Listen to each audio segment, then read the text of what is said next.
ನಮಸ್ಕಾರ, ನನ್ನ ಚಾನೆಲ್ಗೆ ನಿಮಗೆ ಸ್ವಾಗತ. ನಮ್ಮ ಇಂದಿನ ಕಥೆ ಕರುಣೆಯಿಲ್ಲದ ವೃದ್ಧಾಪ್ಯ. ಜ್ಯೇಷ್ಠ ಮಾಸದ ಬೆಂಕಿ ಉಗುಳುವಂತಹ ಬಿಸಿಲಿನಲ್ಲಿ ಗೋವಿಂದಜಿ ಅವರು ಅಂಗಳದಲ್ಲಿ ಹಾಕಿದ್ದ ಮಂಚದ ಮೇಲೆ ಮಲಗಿದ್ದರು.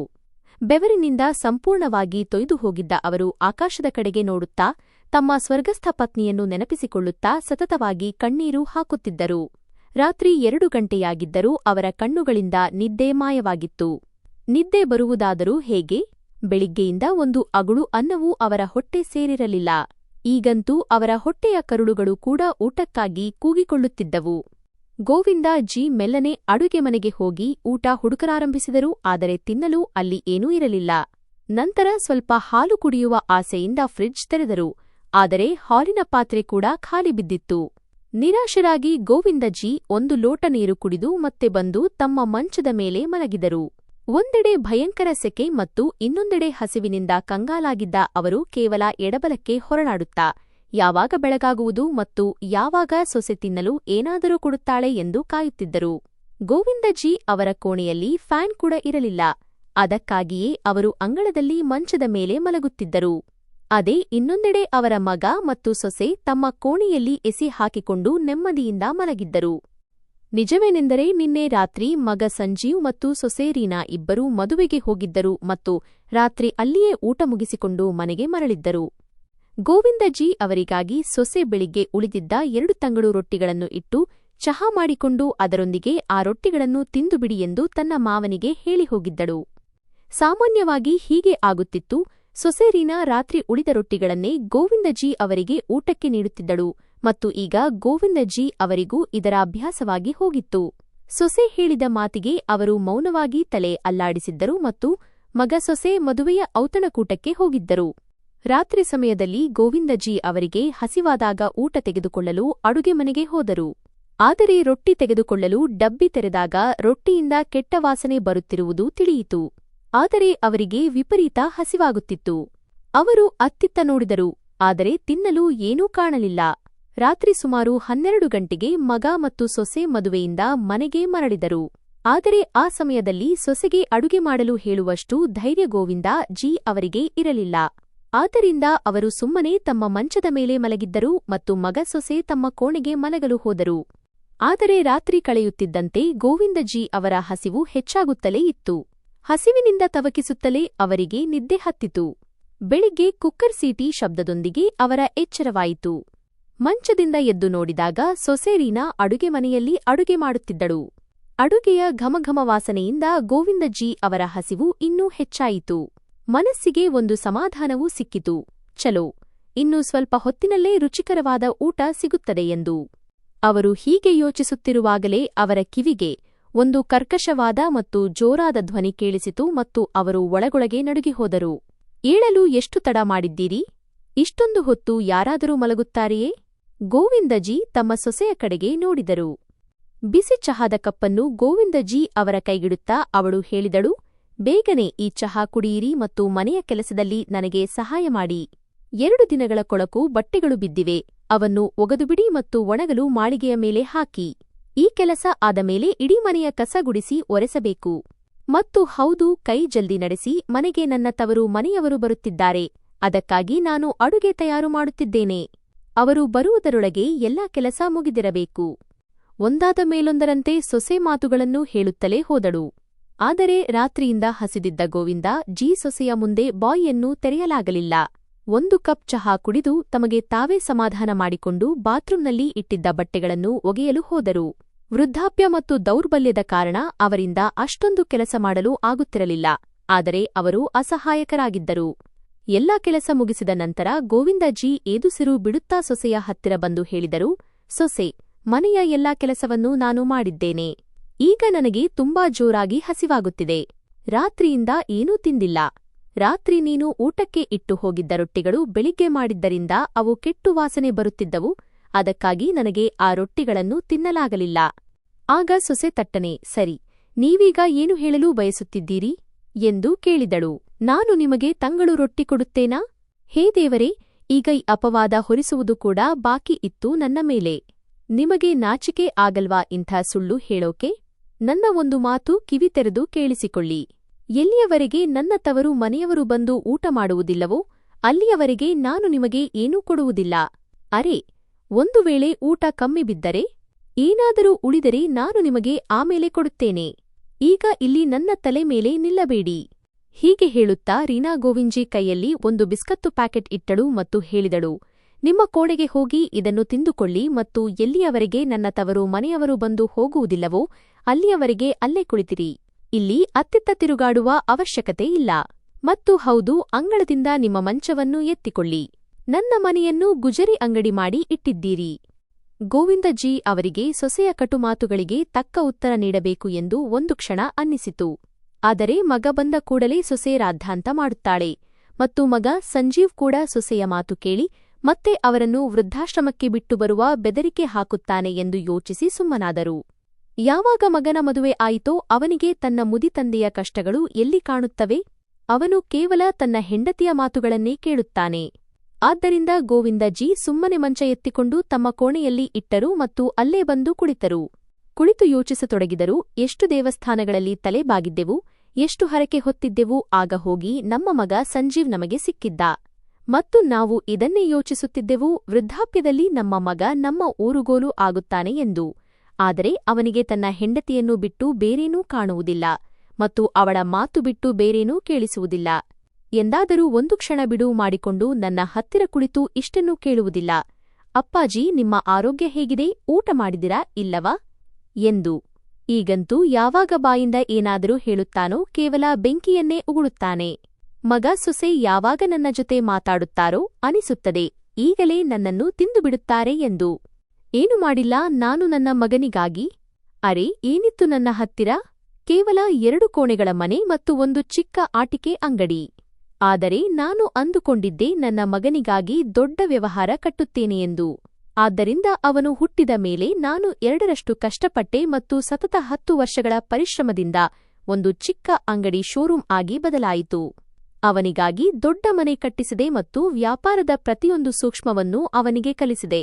ಇದರಿಂದಾಗಿ ಇಂದು ಸಂಜೀವ್ ಒಬ್ಬ ಒಳ್ಳೆಯ ವ್ಯಾಪಾರಿ ಆಗಿ ಕುಳಿತಿದ್ದಾನೆ. ಅದರ ನಂತರ ಅವನಿಗೆ ಇಷ್ಟವಾದ ಹುಡುಗಿಯೊಂದಿಗೆ ಮದುವೆ ಮಾಡಿಸಿದೆ ಮತ್ತು ಸೊಸೆ ಮನೆಗೆ ಬಂದಳು. ಎಲ್ಲವೂ ಎಷ್ಟು ಚೆನ್ನಾಗಿ ನಡೆಯುತ್ತಿತ್ತು. ಆಗ ನನ್ನ ಪತ್ನಿ ಶಾರದಾ ಕೂಡ ಬದುಕಿದ್ದಳು. ಆದರೆ ಹಠಾತ್ತನೆ ಅವಳಿಗೆ ಡೆಂಗ್ಯೂ ಜ್ವರ ಬಂತು ಮತ್ತು ಲಕ್ಷ ಪ್ರಯತ್ನಗಳ ಹೊರತಾಗಿಯೂ ನನ್ನ ಪತ್ನಿ ಶಾರದಾ ನನ್ನನ್ನು ಬಿಟ್ಟು ಹೋದಳು. ಎಲ್ಲಿಯವರೆಗೆ ಶಾರದಾ ನನ್ನ ಜೊತೆಗಿದ್ದಳೋ ಅಲ್ಲಿಯವರೆಗೆ ನಾನು ಈ ಮನೆಯ ಯಜಮಾನನಾಗಿದ್ದೆ. ಮಗ ಸೊಸೆ ಎಷ್ಟು ಗೌರವ ಕೊಡುತ್ತಿದ್ದರು. ನನಗೆ ಊಟ ತಿಂಡಿಗೆ ಯಾವುದೇ ತೊಂದರೆ ಇರಲಿಲ್ಲ. ನಾನು ಅಂಗಡಿ ನೋಡಿಕೊಳ್ಳುತ್ತಿದ್ದೆ ಮತ್ತು ನನ್ನ ಪತ್ನಿ ತನ್ನ ಸೊಸೆ ಜೊತೆ ಮನೆಯ ಎಲ್ಲಾ ಕೆಲಸ ನಿಭಾಯಿಸುತ್ತಿದ್ದಳು. ಆದರೆ ಅವಳು ಹೋದ ನಂತರ ನನ್ನ ಪ್ರಪಂಚವೇ ಹಾಳಾಯಿತು. ನಾನು ಮಗ ಸೊಸೆ ಮೇಲೆ ಭಾರ ಆಗಿಬಿಟ್ಟೆ. ಮೆಲ್ಲಮೆಲ್ಲಗೆ ಮಗ ಅಂಗಡಿಯನ್ನು ವಶಪಡಿಸಿಕೊಂಡ ಮತ್ತು ಸೊಸೆ ಪೂರ್ತಿ ಮನೆಯನ್ನು ವಶಪಡಿಸಿಕೊಂಡಳು ಮತ್ತು ನನ್ನನ್ನು ಒಂದು ಕೋಣೆಗೆ ಸೀಮಿತಗೊಳಿಸಿದರು. ನನ್ನದೇ ಮನೆಯಲ್ಲಿ ನಾನು ಎಲ್ಲಿಯೂ ಹೋಗುವಂತಿಲ್ಲ, ಬರುವಂತಿಲ್ಲ. ಕೆಲ ದಿನಗಳ ಕಾಲ ನನ್ನ ಆರೋಗ್ಯ ಸ್ವಲ್ಪ ಕೆಟ್ಟಿದ್ದಕ್ಕೆ ಮಗ ಅಂಗಡಿಯಲ್ಲಿ ಕೂರುವುದಕ್ಕೂ ನಿರಾಕರಿಸಿದ. ನೀವು ಮುದುಕರಾಗಿದ್ದೀರಿ, ಹುಷಾರು ತಪ್ಪಿದರೆ ಯಾರು ನೋಡ್ಕೋತಾರೆ? ಈಗ ಅಂಗಡಿಯಲ್ಲಿ ನಿಮ್ಮ ಅವಶ್ಯಕತೆಯಿಲ್ಲ. ಅಂಗಡಿ ನಾನು ಚೆನ್ನಾಗಿ ನೋಡಿಕೊಳ್ಳಬಲ್ಲೆ. ಹೀಗೆ ಹೇಳಿ ಅವನು ಅಂಗಡಿ ಮೇಲೆ ಹಕ್ಕು ಸಾಧಿಸಿದ. ಜೇಬಿನಲ್ಲಿ ಸ್ವಲ್ಪ ದುಡ್ಡು ಇದ್ದಿದ್ದರೆ ಹೊರಗಡೆಯಿಂದಲೇ ತಿನ್ನಲು ಏನಾದರೂ ಖರೀದಿಸುತ್ತಿದ್ದೆ. ಆದರೆ ಮಗ ನನಗೆ 1 ರೂಪಾಯಿ ಕೂಡ ಕೊಡುವುದಿಲ್ಲ ಮತ್ತು ಸೊಸೆ ತಿನ್ನಲು ಏನೂ ಕೊಡುವುದಿಲ್ಲ. ಯೋಚಿಸುತ್ತಾ ಗೋವಿಂದ ಜಿ ಬಿಕ್ಕಿ ಬಿಕ್ಕಿ ಅಳತೊಡಗಿದರು. ಗೋವಿಂದ ಜಿ ಪತ್ನಿ ಶಾರದಾ ತೀರಿಕೊಂಡು 10 ವರ್ಷಗಳೇ ಕಳೆದಿತ್ತು ಮತ್ತು ಮಗ ಸೊಸೆಯ ನಡವಳಿಕೆ ದಿನದಿಂದ ದಿನಕ್ಕೆ ಕೆಟ್ಟದಾಗುತ್ತಿತ್ತು. ಈಗಂತೂ ಅವರಿಗೆ 2 ಹೊತ್ತಿನ ಊಟ ಸಿಗುವುದು ಬಹಳ ಕಷ್ಟವಾಗಿತ್ತು. ಗೋವಿಂದ ಜಿ ಅವರ ಮಗ ಅವರನ್ನು ಮುದುಕ ಎಂದು ಘೋಷಿಸಿ ಅಂಗಡಿಗೆ ಬರುವುದನ್ನು ತಡೆದ. ಆದರೆ ಸೊಸೆ ತನ್ನ ಮುದಿ ಮಾವನಿಂದ ಮನೆಯ ಎಲ್ಲಾ ಕೆಲಸ ಮಾಡಿಸತೊಡಗಿದಳು. ಮನೆಯ ಸ್ವಚ್ಛತೆ, ಎಂಜಲು ಪಾತ್ರೆ ಮತ್ತು ಬಟ್ಟೆ ಕೂಡ ಸೊಸೆ ಅವರಿಂದ ಒಗಿಸುತ್ತಿದ್ದಳು ಮತ್ತು ಅವರು ಏನಾದರೂ ಹೇಳಿದರೆ ಮನೆಯಲ್ಲಿ ಜಗಳ ಶುರು ಮಾಡುತ್ತಿದ್ದಳು. ಇದೇ ಜಗಳದ ಭಯದಿಂದ ಗೋವಿಂದ ಜಿ ಇಂದಿನವರೆಗೂ ಸುಮ್ಮನಿದ್ದಾರೆ ಮತ್ತು ಮೌನವಾಗಿ ಕೆಲಸ ಮಾಡುತ್ತಾ ಬಂದಿದ್ದಾರೆ. ಸಮಯ ಕಳೆದಂತೆ ಅವರ ಮಗ ಮತ್ತು ಸೊಸೆಯ ನಡವಳಿಕೆ ತೀರಾ ಕೆಟ್ಟದಾಗುತ್ತಿತ್ತು. ಆದರೆ ಮಗ ಮತ್ತು ಸೊಸೆಗೆ ಅವರ ಮೇಲೆ ಇಷ್ಟು ಕೂಡ ಕರುಣೆ ಬರಲಿಲ್ಲ ಎಂದರೆ ಅವರಿಗೆ ವಯಸ್ಸಾಗುತ್ತಿದೆ. ಹಾಗಾಗಿ ಮನೆಯ ಇಷ್ಟೊಂದು ಕೆಲಸವನ್ನು ಅವರು ಹೇಗೆ ಮಾಡಲು ಸಾಧ್ಯ? ಗೋವಿಂದ ಜಿ ಅವರಿಗೆ ಒಬ್ಬ ಮೊಮ್ಮಗನೂ ಇದ್ದಾನೆ. ಅವನು ಇಂಜಿನಿಯರಿಂಗ್ ಓದಲು ವಿದೇಶಕ್ಕೆ ಹೋಗಿದ್ದನು. ಮೊಮ್ಮಗ ಚಿಕ್ಕವನಾಗಿದ್ದಾಗ ಗೋವಿಂದ ಜಿ ಆಗಾಗ ಅವನೊಂದಿಗೆ ಆಟ ಆಡುತ್ತಿದ್ದರು. ಮತ್ತು ಅವರ ಮೊಮ್ಮಗ ಅಜಯ್ಗೆ ಕೂಡ ತನ್ನ ಅಜ್ಜನೊಂದಿಗೆ ತಿರುಗಾಡುವುದು ಮತ್ತು ಆಟವಾಡುವುದು ತುಂಬಾ ಇಷ್ಟವಾಗುತ್ತಿತ್ತು. ಅಜ್ಜ ಆಗಾಗ ಅವನನ್ನು ಕೆಲವೊಮ್ಮೆ ಪಾರ್ಕ್ಗೆ ಕರೆದುಕೊಂಡು ಹೋಗುತ್ತಿದ್ದರು, ಇನ್ನು ಕೆಲವೊಮ್ಮೆ ಮಾರುಕಟ್ಟೆಗೆ. ಅಜ್ಜ ಮೊಮ್ಮಗನ ಪ್ರೀತಿ ಎಷ್ಟಿತ್ತೆಂದರೆ ರಾತ್ರಿ ತನ್ನ ಅಜ್ಜನಿಂದ ಕಥೆ ಕೇಳುವವರೆಗೂ ಅಜಯ್ಗೆ ನಿದ್ದೆಯೇ ಬರುತ್ತಿರಲಿಲ್ಲ. ಶಾಲೆಯಿಂದ ಬಂದ ನಂತರವೂ ಅಜಯ್ ತನ್ನ ಶಾಲೆಯ ಎಲ್ಲಾ ವಿಷಯಗಳನ್ನು ತನ್ನ ಅಜ್ಜನೊಂದಿಗೆ ಹಂಚಿಕೊಳ್ಳುತ್ತಿದ್ದನು. ಅಜಯ್ ದೊಡ್ಡವನಾಗಿ ಇಂಜಿನಿಯರ್ ಆಗಲು ಬಯಸಿದ್ದನು. ಆದ್ದರಿಂದ ಶಾಲೆ ಮುಗಿದ ತಕ್ಷಣ ತಂದೆ ತಾಯಿ ಅವನನ್ನು ಓದಲು ಆಸ್ಟ್ರೇಲಿಯಾಕ್ಕೆ ಕಳುಹಿಸಿದರು. ಯಾವಾಗ ಅಜಯ್ ಓದಲು ಆಸ್ಟ್ರೇಲಿಯಾಕ್ಕೆ ಹೋದನೋ ಅಂದಿನಿಂದ ಗೋವಿಂದಜಿ ಸಂಪೂರ್ಣವಾಗಿ ಏಕಾಂಗಿಯಾಗಿ ಉಳಿದುಬಿಟ್ಟರು. ಏಕೆಂದರೆ ಅವರೊಬ್ಬ ಮೊಮ್ಮಗನೇ ಇದ್ದಿದ್ದು ಅವನೊಂದಿಗೆ ಮಾತನಾಡಿ ಗೋವಿಂದಜಿ ತಮ್ಮ ಎಲ್ಲಾ ದುಃಖಗಳನ್ನು ಮರೆತುಬಿಡುತ್ತಿದ್ದರು. ಅಜಯ್ ಒಬ್ಬನೇ ತನ್ನ ಅಜ್ಜನ ಔಷಧಿ ಮತ್ತು ಊಟ ತಿಂಡಿಯ ಜವಾಬ್ದಾರಿ ನೋಡಿಕೊಳ್ಳುತ್ತಿದ್ದನು. ತಮ್ಮ ಕೋಣೆಯಲ್ಲಿ ಕುಳಿತಿದ್ದ ಗೋವಿಂದ ಜಿ ಗತಕಾಲದ ಪುಟಗಳನ್ನು ತಿರುವುತ್ತಿದ್ದರು. ಆಗ ಹಠಾತ್ತನೆ ಬಾಗಿಲ ಬೆಲ್ ಬಾರಿಸಿತು ಮತ್ತು ಅವರು ತಮ್ಮ ನೆನಪುಗಳ ಸಾಗರದಿಂದ ಹೊರಬಂದರು. ಸೊಸೆಯ ತವರು ಮನೆಯವರು ಬಂದಿದ್ದಾರೆ ಎಂದು ಅವರಿಗೆ ಅರ್ಥವಾಯಿತು. ಆದರೆ ಅವರಿಗೆ ಹೊರಗೆ ಬಂದು ಏನನ್ನೂ ನೋಡುವ ಅನುಮತಿ ಇರಲಿಲ್ಲ. ಹೊರಗಿನಿಂದ ಜೋರಾದ ನಗುವಿನ ಮತ್ತು ಹರಟೆ ಹೊಡೆಯುವ ಶಬ್ದ ಬರುತ್ತಿತ್ತು ಮತ್ತು ಜೋರಾಗಿ ತಿಂಡಿತೀರ್ಥವೂ ನಡೆಯುತ್ತಿತ್ತು. ರಾತ್ರಿಯಿಂದ ಹಸಿದಿದ್ದ ಗೋವಿಂದ ಜಿ ತಮ್ಮ ಕೋಣೆಯಲ್ಲಿ ಕುಳಿತು ಕಾಯುತ್ತಿದ್ದರು. ಯಾವಾಗ ಸೊಸೆಯ ತವರು ಮನೆಯವರು ಊಟ ಮಾಡುತ್ತಾರೋ ಆಗ ತಮಗೂ ಏನಾದರೂ ತಿನ್ನಲು ಸಿಗುತ್ತದೆ ಎಂದು. ಸೊಸೆಯ ತವರು ಮನೆಯವರು ಬಂದು ಹಲವು ಗಂಟೆಗಳು ಕಳೆದಿದ್ದವು. ಆಗ ಎಲ್ಲರಿಗಾಗಿ ಡೈನಿಂಗ್ ಟೇಬಲ್ ಮೇಲೆ ಊಟ ಬಡಿಸಲಾಯಿತು ಮತ್ತು ಎಲ್ಲರೂ ಬೆರಳು ಚೀಪುತ್ತಾ ಊಟ ಮಾಡಲು ಶುರು ಮಾಡಿದರು. ಅತ್ತ ಕಡೆ ಗೋವಿಂದಜಿ ನೀರು ಕುಡಿದು ತಮ್ಮ ಹಸಿವನ್ನು ನೀಗಿಸಿಕೊಳ್ಳುವ ವಿಫಲ ಪ್ರಯತ್ನ ಮಾಡುತ್ತಿದ್ದರು. ಈಗಂತೂ ನೀರು ಕೂಡ ಖಾಲಿಯಾಗಿತ್ತು. ಆದ್ದರಿಂದ ನೀರು ತರಲು ಅವರು ತಮ್ಮ ಕೋಣೆಯಿಂದ ಹೊರಬಂದು ಅಡುಗೆ ಮನೆಗೆ ಹೋದ ತಕ್ಷಣ ಅಲ್ಲಿ ನಿಂತಿದ್ದ ಸೊಸೆಯ ತಾಯಿ ಸೊಸೆಗೆ ಹೀಗೆಂದರು, ರೀನಾ, ನೀನು ನಿನ್ನ ಮಾವನಿಂದಲೂ ಏನಾದರೂ ಕೆಲಸ ಮಾಡಿಸುತ್ತೀಯಾ ಅಥವಾ ಇಲ್ಲವಾ? ಅಥವಾ ಅವರು ದಿನವಿಡೀ ಬಿದ್ದಿದ್ದುಕೊಂಡು ಬರೀ ತಿನ್ನುತ್ತಾ ಇರುತ್ತಾರಾ? ಇಲ್ಲ ಅಮ್ಮ, ನೀವು ಎಂಥ ಮಾತು ಆಡುತ್ತೀರಾ? ಈಗ ಅವರಿಗೆ ವಯಸ್ಸಾಗಿದೆ. ಹೆಚ್ಚೇನಿಲ್ಲ, ಆದರೆ ಅಲ್ಪ ಸ್ವಲ್ಪ ಕೆಲಸವಂತೂ ಮಾಡಿಸಿಕೊಳ್ಳುತ್ತೇನೆ. ಇಲ್ಲದಿದ್ದರೆ ಸುಮ್ಮನೆ ಕುಳಿತಲ್ಲೇ ಪುಕ್ಕಟೆ ಊಟ ಹಾಕುತ್ತೇನಾ? ಹೀಗೆ ಮಾತನಾಡುತ್ತಾ ಇಬ್ಬರೂ ನಗಲಾರಂಭಿಸಿದರು ಮತ್ತು ಹೊರಗೆ ಹೋದರು. ಅಡುಗೆ ಮನೆಯಲ್ಲಿ ನಿಂತಿದ್ದ ಗೋವಿಂದ ಜಿ ತಮ್ಮ ಸೊಸೆ ಮತ್ತು ಬೀಗರ ಮಾತನ್ನು ಕೇಳಿಸಿಕೊಳ್ಳುತ್ತಿದ್ದರು. ಅವರ ಮಾತುಗಳು ಗೋವಿಂದಜಿ ಅವರ ಎದೆಗೆ ಬಾಣದಂತೆ ಚುಚ್ಚುತ್ತಿದ್ದವು ಮತ್ತು ಕಣ್ಣುಗಳಿಂದ ನೀರು ಹರಿಯುತ್ತಿತ್ತು. ಮನಸ್ಸಿನಲ್ಲೇ ಯೋಚಿಸುತ್ತಿದ್ದರು, ನಾನು ನಿಮ್ಮ ದುಡಿಮೆಯನ್ನು ತಿನ್ನುತ್ತಿಲ್ಲ. ಈ ಅಂಗಡಿ, ಈ ದೊಡ್ಡ ಮನೆ ಎಲ್ಲವೂ ನಾನು ಸಂಪಾದಿಸಿದ್ದು ಎಂದು ಈಗಲೇ ಹೇಳಿಬಿಡಬೇಕು ಎಂದು ಅನ್ನಿಸುತ್ತಿದೆ. ಹೀಗೆ ಯೋಚಿಸುತ್ತಿದ್ದಾಗ ಗೋವಿಂದಜಿ ಕೈಯಿಂದ ನೀರಿನ ಲೋಟ ಬಿದ್ದು ಹೋಯಿತು ಮತ್ತು ಅಡುಗೆ ಮನೆಯಲ್ಲಿ 4 ಕಡೆ ನೀರು ಹರಡಿತು. ಲೋಟ ಬಿದ್ದ ಶಬ್ದ ಕೇಳಿ ಸೊಸೆ ಓಡೋಡಿ ಬಂದಳು ಮತ್ತು ಅಡುಗೆ ಮನೆಯಲ್ಲಿ ನೀರು ಬಿದ್ದಿರುವುದನ್ನು ನೋಡಿ ಜೋರಾಗಿ ಕೂಗಾಡುತ್ತಾ ಹೇಳಿದಳು, ನಿಮಗೆ ಒಂದು ಮಾತು ಅರ್ಥವಾಗುವುದಿಲ್ಲವೇ? ನಾನು ನಿಮಗೆ ಅಡುಗೆ ಮನೆಗೆ ಬರಬೇಡಿ ಎಂದು ಹೇಳಿದ್ದನಲ್ಲ, ಮತ್ತೆ ಯಾಕೆ ಇಲ್ಲಿಗೆ ಬಂದ್ರಿ? ಪೂರ್ತಿ ಅಡುಗೆ ಮನೆ ಕೊಳಕು ಮಾಡಿದ್ರಿ. ಬನ್ನಿ, ಈಗಲೇ ಇದನ್ನು ಬೇಗ ಸ್ವಚ್ಛ ಮಾಡಿ. ಸೊಸೆ ಈ ರೀತಿ ಜೋರಾಗಿ ಕೂಗಾಡಿದ್ದು ಸಾಲದು ಎನ್ನುವಂತೆ ಅವರ ಮಗ ಕೂಡ ಹಿಂದಿನಿಂದ ಕೂಗುತ್ತಾ ಬಂದ. ಅಪ್ಪಾಜಿ, ರೀನಾ ನಿಮಗೆ ಇಲ್ಲಿ ಬರಬೇಡಿ ಎಂದು ಹೇಳಿದ್ದಾಗ ಮತ್ತೆ ಅಡುಗೆ ಮನೆಗೆ ಯಾಕೆ ಬಂದ್ರಿ? ಅರೆ, ಪೂರ್ತಿ ಮನೆಯಲ್ಲಿ ಅತ್ತಿತ್ತ ಅಲೆದಾಡುವುದು ನಿಮಗೆ ಅವಶ್ಯಕವೇ? ಒಂದೇ ಕಡೆ ಸುಮ್ಮನೆ ಕುಳಿತುಕೊಳ್ಳಲು ಆಗಲ್ವಾ? ಎಲ್ಲ ಮಜಾ ಹಾಳು ಮಾಡಿದ್ರಿ. ಹೀಗೆ ಹೇಳುತ್ತಾ ಮಗ ಮತ್ತು ಸೊಸೆ ಕಾಲು ದಬಾಯಿಸುತ್ತಾ ಹೊರಟು ಹೋದರು. ಹಸಿವಿನಿಂದ ಇರುವ ನೋವು ಅಷ್ಟಿರಲಿಲ್ಲ, ಆದರೆ ಸ್ವಂತ ಮಕ್ಕಳಿಂದಲೇ ಅವಮಾನಕರ ಮಾತುಗಳನ್ನು ಕೇಳಿಸಿಕೊಂಡ ನೋವು ಹೆಚ್ಚಾಗಿತ್ತು. ಇಂದು ಗೋವಿಂದಜಿ ಸಂಪೂರ್ಣವಾಗಿ ಕುಸಿದು ಹೋಗಿದ್ದರು. ತುಂಬಿದ ಕಣ್ಣುಗಳಿಂದ, ನಡುಗುವ ಕೈಗಳಿಂದ ಅವರು ಅಡುಗೆ ಮನೆಯನ್ನು ಸ್ವಚ್ಛಗೊಳಿಸಿದರು ಮತ್ತು ತಲೆ ತಗ್ಗಿಸಿ ತಮ್ಮ ಕೋಣೆಗೆ ಹೋದರು. ಅಲ್ಲಿ ತಮ್ಮ ಹಣೆಬರಹವನ್ನು ನೆನೆಸಿ ಬಿಕ್ಕಿ ಬಿಕ್ಕಿ ಅಳಲಾರಂಭಿಸಿದರು. ಊಟ ಮಾಡಿದ ನಂತರ ಎಲ್ಲರೂ ಹೊರಟು ಹೋದರು. ಆದರೆ ಗೋವಿಂದಜಿ ಇನ್ನೂ ತಮಗೆ ಸೊಸೆ ಏನಾದರೂ ತಿನ್ನಲು ಕೊಡುತ್ತಾಳೆ ಎಂದು ಕಾಯುತ್ತಿದ್ದರು. ಆದರೆ ಸೊಸೆ ಅಡುಗೆ ಮನೆಯನ್ನು ಮುಚ್ಚಿ ತನ್ನ ಕೋಣೆಗೆ ಹೋಗಿ ಮಲಗಿದಳು. ಗೋವಿಂದಜಿ ಸೊಸೆಯನ್ನು ಕರೆಯುತ್ತಾ, ಮಗು, ತಿನ್ನಲು ಏನಾದರೂ ಕೊಡು, ತುಂಬಾ ಹಸಿವಾಗುತ್ತಿದೆ ಎಂದು ಹೇಳಿದರು. ಆಗ ಮಗ ಮತ್ತು ಸೊಸೆ ಇಬ್ಬರೂ ಕೋಪದಿಂದ ಕೂಗಾಡುತ್ತಾ, ಅತಿಥಿಗಳ ಮುಂದೆ ನಮ್ಮ ಮರ್ಯಾದೆ ಕಳೆದ್ರಿ. ಇಂದು ನಿಮಗೆ ತಿನ್ನಲು ಏನೂ ಸಿಗುವುದಿಲ್ಲ. ಸುಮ್ಮನೆ ಈ ಮನೆಯಲ್ಲಿ ಇರುವುದಾದರೆ ಇರಿ, ಇಲ್ಲದಿದ್ದರೆ ಈ ಮನೆಯಿಂದ ಹೊರಟು ಹೋಗಿ. ನಮಗೆ ನಿಮ್ಮ ಯಾವುದೇ ಅಗತ್ಯವಿಲ್ಲ ಎಂದು ಹೇಳಿದರು. ತನ್ನ ಮಗನ ಈ ಮಾತುಗಳನ್ನು ಕೇಳಿ ಗೋವಿಂದಜಿ ಒಳಗೊಳಗೆ ಸಂಪೂರ್ಣವಾಗಿ ಮುರಿದು ಹೋಗಿದ್ದರು. ಏನು ಮಾಡುವುದು, ಎಲ್ಲಿಗೆ ಹೋಗುವುದು ಎಂದು ಅವರಿಗೆ ತಿಳಿಯುತ್ತಿರಲಿಲ್ಲ. ಆದರೆ ಈಗ ಈ ಅವಮಾನ ಕೂಡ ಅವರ ಸಹನೆಯ ಎಲ್ಲೆ ಮೀರುತ್ತಿತ್ತು. ಕುಳಿತಿದ್ದ ಅವರಿಗೆ ಏನೋ ನೆನಪಾಯಿತು ಮತ್ತು ಅವರು ತಮ್ಮ ಪೆಟ್ಟಿಗೆಯನ್ನು ತೆರೆದರು. ಪೆಟ್ಟಿಗೆಯಲ್ಲಿದ್ದ ಅವರ ಹಳೆಯ ಪರ್ಸ್ನಲ್ಲಿ ಸ್ವಲ್ಪ ಹಣವಿತ್ತು. ಆ ಹಣವನ್ನು ತೆಗೆದು ಜೇಬಿಗೆ ಹಾಕಿಕೊಂಡರು ಮತ್ತು ತಮ್ಮ ಊರುಗೋಲು ತೆಗೆದುಕೊಂಡು ಹೊರಗೆ ನಡೆದರು. ಮಗ ಮತ್ತು ಸೊಸೆ ಅವರು ಹೋಗುತ್ತಿರುವುದನ್ನು ನೋಡಿದರು. ಆದರೆ ಯಾರೂ ಅವರನ್ನು ತಡೆದು ಅಪ್ಪಾಜಿ ಎಲ್ಲಿಗೆ ಹೋಗುತ್ತಿದ್ದೀರಿ ಎಂದು ಕೂಡ ಕೇಳಲಿಲ್ಲ. ಗೋವಿಂದಜಿ ಅವರ ಜೇಬಿನಲ್ಲಿ ಒಟ್ಟು 500 ರೂಪಾಯಿಗಳಿದ್ದವು. ನಡೆಯುತ್ತಾ ಅವರು ಈ 500 ರೂಪಾಯಿಗಳಿಂದ ಏನು ಮಾಡಬಹುದು ಎಂದು ಯೋಚಿಸುತ್ತಿದ್ದರು. ಹಸಿವು ಕೂಡ ಜೋರಾಗಿ ಆಗುತ್ತಿತ್ತು. ಆದ್ದರಿಂದ ಅವರು ಮೊದಲು 50 ರೂಪಾಯಿ ಕೊಟ್ಟು ಒಂದು ಚಿಕ್ಕ ಧಾಬಾದಲ್ಲಿ ಊಟ ಮಾಡಿದರು ಮತ್ತು ಹೊಟ್ಟೆಯ ಹಸಿವನ್ನು ತಣಿಸಿಕೊಂಡರು. ಗೋವಿಂದಜಿ ಮೊದಲಿನಿಂದಲೂ ಒಬ್ಬ ಯಶಸ್ವಿ ವ್ಯಾಪಾರಿಯಾಗಿದ್ದರು. ಅವರಿಗೆ ವಯಸ್ಸಾಗಿರಬಹುದು, ಆದರೆ ಅವರ ಮೆದುಳು ಈಗಲೂ ಒಬ್ಬ ಬಿಸಿನೆಸ್ಮ್ಯಾನ್ನಂತೆಯೇ ಇತ್ತು. ಉಳಿದ ಹಣವನ್ನು ಕೈಯಲ್ಲಿ ಹಿಡಿದುಕೊಂಡು ಹಸಿವಿನಿಂದ ಮಲಗದಂತೆ ಮಾಡಲು ಏನು ಮಾಡಬಹುದು ಎಂದು ಯೋಚಿಸತೊಡಗಿದರು. ತುಂಬಾ ಯೋಚಿಸಿದ ನಂತರ ಅವರು ಉಳಿದ ಹಣದಿಂದ ಕೆಲವು ಚಿಪ್ಸ್ ಪ್ಯಾಕೆಟ್ಗಳನ್ನು ಖರೀದಿಸಿದರು ಮತ್ತು ಏರ್ಪೋರ್ಟ್ ಹೊರಗೆ ಹೋಗಿ ಬರುವವರಿಗೆ ಚಿಪ್ಸ್ ಮಾರಲು ನಿಂತರು. ಬಹಳ ಹೊತ್ತಿನವರೆಗೂ ಚಿಪ್ಸ್ ಖರೀದಿಸಲು ಯಾರೂ ಬರಲಿಲ್ಲ. ಬಿಸಿಲಿನಲ್ಲಿ ನಿಂತು ಅವರು ಬೆವರಿನಿಂದ ಒದ್ದೆಯಾಗುತ್ತಿದ್ದರು. ಆದರೂ ಅವರು ಧೈರ್ಯ ಬಿಡಲಿಲ್ಲ. ಮೆಲ್ಲಮೆಲ್ಲಗೆ ಅವರ ಚಿಪ್ಸ್ ಪ್ಯಾಕೆಟ್ಗಳು ಮಾರಾಟವಾಗತೊಡಗಿದವು ಮತ್ತು ಸಂಜೆಯಾಗುವಷ್ಟರಲ್ಲಿ ಎಲ್ಲಾ ಪ್ಯಾಕೆಟ್ಗಳು ಮಾರಾಟವಾದವು. ಅವರಿಗೆ 50 ರೂಪಾಯಿ ಲಾಭ ಕೂಡ ಸಿಕ್ಕಿತು. ರಾತ್ರಿ ಆಗುತ್ತಿತ್ತು. ಹಾಗಾಗಿ ಮನೆಗೆ ಮರಳುವಾಗ ದಾರಿಯಲ್ಲಿ ಧಾಬಾದಲ್ಲಿ ಊಟ ಮಾಡಿದರು. ಏಕೆಂದರೆ ಮನೆಯಲ್ಲಿ ಸೊಸೆ ತಿನ್ನಲು ಏನೂ ಕೊಡುವುದಿಲ್ಲ ಎಂದು ಅವರಿಗೆ ಗೊತ್ತಿತ್ತು. ಆದ್ದರಿಂದ ಊಟ ಮುಗಿಸಿಯೇ ಅವರು ಮನೆಗೆ ಮರಳಿದರು. ಈಗ ಪ್ರತಿದಿನ ಗೋವಿಂದ ಜಿ ಹೀಗೆ ಮಾಡಲಾರಂಭಿಸಿದರು.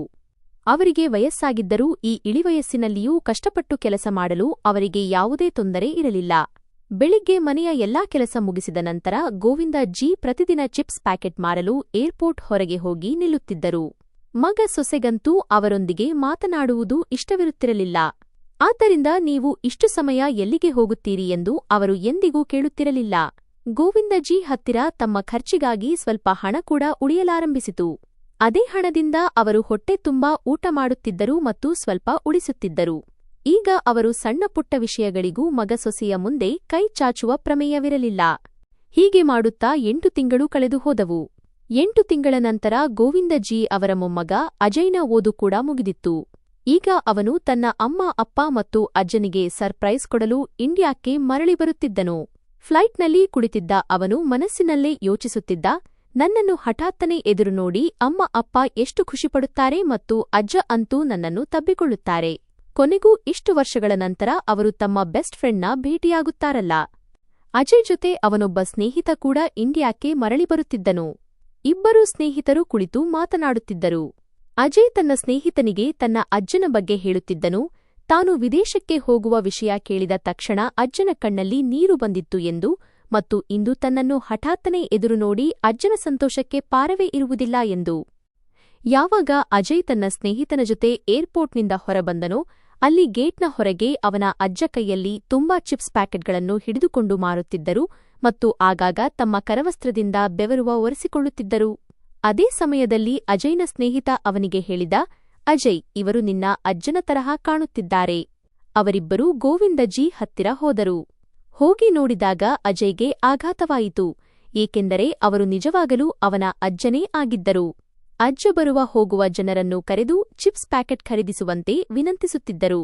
ಅಜಯ್ ಅವರ ಹತ್ತಿರ ಹೋದ ತಕ್ಷಣ ಅವರು ಅಜಯ್ನನ್ನು ನೋಡದೆಯೇ, ಈ ಚಿಪ್ಸ್ ಖರೀದಿಸು ಮಗು, ಒಂದು ಪ್ಯಾಕೆಟ್ಗೆ 20 ರೂಪಾಯಿ, ಹೇಳು ನಿನಗೆ ಯಾವುದು ಬೇಕು ಎಂದು ಕೇಳಿದರು. ಅದೇ ಸಮಯಕ್ಕೆ ಅಜಯ್ ಕಣ್ಣುಗಳಿಂದ ಧಾರಾಕಾರವಾಗಿ ನೀರು ಹರಿಯಲಾರಂಭಿಸಿತು. ಗದ್ಗದಿತ ಕಂಠದಿಂದ ಅಜಯ್, ನನಗೆ ಕೇವಲ ನನ್ನ ಅಜ್ಜ ಬೇಕು ಎಂದು ಹೇಳಿದನು. ತಮ್ಮ ಮೊಮ್ಮಗನ ಧ್ವನಿ ಕೇಳಿ ಗೋವಿಂದಜಿ ತಲೆ ಎತ್ತಿ ನೋಡಿದಾಗ ಎದುರಿಗೆ ಅವರ ಮೊಮ್ಮಗ ಅಜಯ್ ನಿಂತಿದ್ದನು. ಅಜ್ಜ ಮತ್ತು ಮೊಮ್ಮಗ ಇಬ್ಬರೂ ಒಬ್ಬರನ್ನೊಬ್ಬರು ಗಟ್ಟಿಯಾಗಿ ತಬ್ಬಿಕೊಂಡು ಬಿಕ್ಕಿ ಬಿಕ್ಕಿ ಅಳಲಾರಂಭಿಸಿದರು. ಪಕ್ಕದಲ್ಲಿ ನಿಂತಿದ್ದ ಅಜಯ್ನ ಸ್ನೇಹಿತ ಕೂಡ ಈ ದೃಶ್ಯವನ್ನು ನೋಡುತ್ತಿದ್ದನು ಮತ್ತು ಅವನ ಕಣ್ಣುಗಳಲ್ಲೂ ನೀರು ತುಂಬಿ ಬಂತು. ನಂತರ ಅಜಯ್ ತನ್ನ ಅಜ್ಜನ ಕಡೆಗೆ ಸೂಕ್ಷ್ಮವಾಗಿ ನೋಡಿದನು. ಅವರು ಮೊದಲಿಗಿಂತ ತುಂಬಾ ಅಶಕ್ತರಾಗಿದ್ದರು. ಅವರ ಮುಖ ನೋಡಿದ ತಕ್ಷಣ ಅವನಿಗೆ ಅನ್ನಿಸಿತು, ಅವರ ಮೇಲೆ ವೇದನೆಯ ಬೆಟ್ಟವೇ ಕುಸಿದು ಬಿದ್ದಿದೆ ಎಂದು. ಗದ್ಗದಿತ ಸ್ವರದಲ್ಲಿ ಕೇಳಿದನು, ಅಜ್ಜ, ಆದರೆ ನೀವು ಇಲ್ಲಿ ಇಂತಹ ಸ್ಥಿತಿಯಲ್ಲಿ ಚಿಪ್ಸ್ ಯಾಕೆ ಮಾರುತ್ತಿದ್ದೀರಿ? ಈ ವಯಸ್ಸಿನಲ್ಲಿ ನೀವು ವಿಶ್ರಾಂತಿ ಪಡೆಯಬೇಕು. ಈಗ ನಿಮಗೆ ಚಿಪ್ಸ್ ಮಾರುವ ಅಗತ್ಯವೇನಿತ್ತು? ಮತ್ತೆ ಅಮ್ಮ ಅಪ್ಪ ಎಲ್ಲಿದ್ದಾರೆ? ಅವರು ನಿಮಗೆ ಇದೆಲ್ಲ ಮಾಡಲು ಬೇಡ ಎಂದು ಹೇಳಲಿಲ್ವಾ? ನೋಡಿ ಎಷ್ಟೊಂದು ಬಿಸಿಲಿದೆ ಮತ್ತು ನೀವು ಬೆವರಿನಿಂದ ಸಂಪೂರ್ಣವಾಗಿ ಒದ್ದೆಯಾಗಿದ್ದೀರಿ. ನಿಮಗೇನಾದರೂ ಆಗಿಬಿಟ್ಟಿದ್ದರೆ ನನ್ನ ಗತಿಯೇನು? ಮೊದಲೇ ನಾನು ನನ್ನ ಅಜ್ಜಿಯನ್ನು ಕಳೆದುಕೊಂಡಿದ್ದೇನೆ. ಇಂದು ಇಷ್ಟು ದಿನಗಳ ನಂತರ ತಮ್ಮ ಮೊಮ್ಮಗನ ಬಾಯಿಂದ ಆಪ್ತತೆ ಮತ್ತು ಪ್ರೀತಿಯ ಮಾತುಗಳನ್ನು ಕೇಳಿ ಗೋವಿಂದಜ್ಜಿ ಬಿಕ್ಕಿ ಬಿಕ್ಕಿ ಅಳತೊಡಗಿದರು.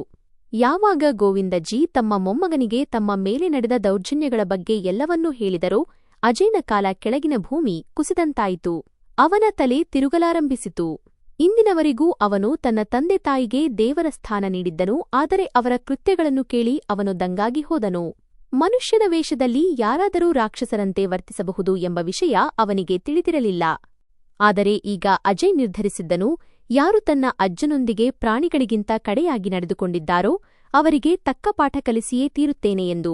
ಆದರೆ ಎಲ್ಲಕ್ಕಿಂತ ಮೊದಲು ಅವನು ತನ್ನ ಅಜ್ಜನನ್ನು ಒಂದು ಒಳ್ಳೆಯ ಹೋಟೆಲ್ಗೆ ಕರೆದುಕೊಂಡು ಹೋದನು ಮತ್ತು ಅಲ್ಲಿ ಅವರಿಗೆ ರುಚಿಕರವಾದ ಊಟ ಮಾಡಿಸಿದನು ಮತ್ತು ನಂತರ ಆ ಹೋಟೆಲ್ನಲ್ಲಿ ಅವರಿಗಾಗಿ ಒಂದು ಆರಾಮದಾಯಕ ಕೊಠಡಿಯನ್ನು ಬುಕ್ ಮಾಡಿದನು. ಅವರ ಅಗತ್ಯದ ಎಲ್ಲಾ ವಸ್ತುಗಳನ್ನು ಅವರ ಬಳಿ ಇರಿಸಿದನು. ಸ್ವಲ್ಪ ಹೊತ್ತು ಅವರೊಂದಿಗೆ ಸಮಯ ಕಳೆದ ನಂತರ ಹೇಳಿದನು, ಅಜ್ಜ, ನೀವು ಇಲ್ಲಿ ಆರಾಮವಾಗಿರಿ. ನಾನು ಆಗಾಗ ಬಂದು ನಿಮ್ಮನ್ನು ಭೇಟಿಯಾಗುತ್ತಿರುತ್ತೇನೆ. ನಿಮಗಾಗಿ ಊಟವನ್ನು ವೇಟರ್ ಬಂದು ನಿಮ್ಮ ಕೋಣೆಗೆ ಕೊಟ್ಟು ಹೋಗುತ್ತಾರೆ. ನೀವು ಎಲ್ಲಿಗೂ ಹೋಗುವ ಅವಶ್ಯಕತೆಯಿಲ್ಲ. ಹೀಗೆ ಹೇಳಿ ಅಜಯ್ ತನ್ನ ಮನೆಯ ಕಡೆಗೆ ಹೊರಟನು. ಅಜಯ್ ಮನೆಗೆ ತಲುಪಿದ ತಕ್ಷಣ ಅವನನ್ನು ಎದುರಿಗೆ ನೋಡಿ ಅವನ ತಾಯಿ ತುಂಬಾ ಸಂತೋಷಪಟ್ಟಳು ಮತ್ತು ಹೇಳಿದಳು, ಅರೆ ಮಗನೇ, ನೀನು ಭಾರತಕ್ಕೆ ಮರಳಿ ಬರುತ್ತಿದ್ದೀಯಾ ಎಂದು ಹೇಳಲೇ ಇಲ್ಲ. ನಮಗೆ ತಿಳಿಸಿದ್ದರೆ ನಾವು ನಿನಗಾಗಿ ಸ್ವಾಗತದ ಸಿದ್ಧತೆ ಮಾಡಿಕೊಳ್ಳುತ್ತಿದ್ದೆವು. ಆಗ ಅಜಯ್ ತನ್ನ ತಾಯಿಯ ಕಣ್ಣಲ್ಲಿ ಕಣ್ಣಿಟ್ಟು ಗಂಭೀರ ಸ್ವರದಲ್ಲಿ ಹೇಳಿದನು, ಆದರೆ ನಾನು ಮೊದಲೇ ಹೇಳಿದ್ದರೆ ಇಂದು ನಾನು ನನ್ನ ಕಣ್ಣಾರೆ ನೋಡಿದ್ದನ್ನು ನೋಡುವುದಕ್ಕೆ ಹೇಗೆ ಸಾಧ್ಯವಾಗುತ್ತಿತ್ತು? ಆಗ ರೀನಾ ಆತುರದಿಂದ ತನ್ನ ಪತಿಯನ್ನು ಕೂಗುತ್ತಾ ಹೇಳಿದಳು, ರೀ ನೋಡ್ರಿ, ನಮ್ಮ ಮಗ ಬಂದಿದ್ದಾನೆ. ಕೆಲವೇ ವರ್ಷಗಳಲ್ಲಿ ಇವನು ಎಷ್ಟು ದೊಡ್ಡವನಾಗಿದ್ದಾನೆ. ಕಣ್ಣಲ್ಲಿ ಆನಂದಬಾಷ್ಪದೊಂದಿಗೆ ರೀನಾ ತನ್ನ ಮಗನನ್ನು ತಬ್ಬಿಕೊಳ್ಳಲು ಹೋದಾಗ ಅಜಯ್ ತನ್ನ ತಾಯಿಯ ಕೈಯನ್ನು ಹಿಂದಕ್ಕೆ ತಳ್ಳಿ ಹೇಳಿದನು, ಅಮ್ಮ, ಮೊದಲು ನನಗೆ ಅಜ್ಜ ಎಲ್ಲಿದ್ದಾರೆ ಎಂದು ಹೇಳು. ಅವರು ಮನೆಯಲ್ಲಿ ಯಾಕೆ ಕಾಣಿಸುತ್ತಿಲ್ಲ? ಹೀಗೆ ಹೇಳುತ್ತಾ ಅಜಯ್ ತನ್ನ ಅಜ್ಜನ ಕೋಣೆಗೆ ಹೋದನು. ಆದರೆ ಅಜ್ಜ ಅಲ್ಲಿ ಇರಲಿಲ್ಲ ಎಂಬುದು ಅವನಿಗೂ ತಿಳಿದಿತ್ತು. ಅವನು ಕೇವಲ ತನ್ನ ತಂದೆ ತಾಯಿಯ ಮುಂದೆ ನಾಟಕ ಮಾಡುತ್ತಿದ್ದನು. ಆಗ ರೀನಾ ಗಾಬರಿಯಿಂದ ಅವನ ಹಿಂದೆಯೇ ಬಂದಳು ಮತ್ತು ಒಣ ನಗುವಿನೊಂದಿಗೆ ಹೇಳಿದಳು, ಅರೆ ಮಗನೇ, ನಿನಗೇ ಗೊತ್ತಲ್ಲ, ನಿಮ್ಮ ಅಜ್ಜ ಏನೂ ಕೆಲಸ ಕಾರ್ಯ ಮಾಡಲ್ಲ.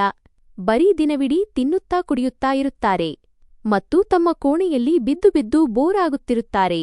ಅದಕ್ಕೆ ನಾವೇ ಅವರಿಗೆ ಹೇಳಿದ್ದೆವು, ಆಗಾಗ ಹೊರಗೂ ಹೋಗುತ್ತಿರಿ, ಇಲ್ಲದಿದ್ದರೆ ಮೂಳೆಗಳು ಹಿಡಿದುಕೊಳ್ಳುತ್ತವೆ ಎಂದು. ತನ್ನ ತಾಯಿಯ ಬಾಯಿಂದ ಇಂತಹ ಮಾತುಗಳನ್ನು ಕೇಳಿ ಅಜಯ್ನ ಆಶ್ಚರ್ಯಕ್ಕೆ ಪಾರವೇ ಇರಲಿಲ್ಲ. ಬೆಳಿಗ್ಗೆಯಿಂದ ರಾತ್ರಿಯಾಗಿತ್ತು, ಆದರೆ ಗೋವಿಂದಜಿ ಇನ್ನೂ ಮನೆಗೆ ಮರಳಿರಲಿಲ್ಲ.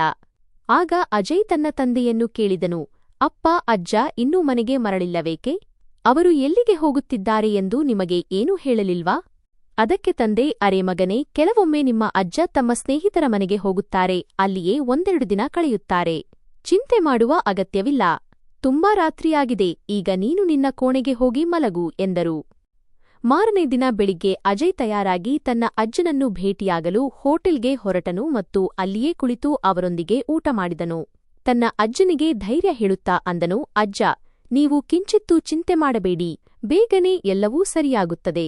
ಅದರ ನಂತರ ಅಜಯ್ ತನ್ನ ಅಜ್ಜನನ್ನು ಕರೆದುಕೊಂಡು ಮನೆಗೆ ತಲುಪಿದಾಗ ಮಗ ಮತ್ತು ಸೊಸೆ ಅವರಿಬ್ಬರನ್ನೂ ಒಟ್ಟಿಗೆ ನೋಡಿ ದಂಗಾಗಿ ಹೋದರು.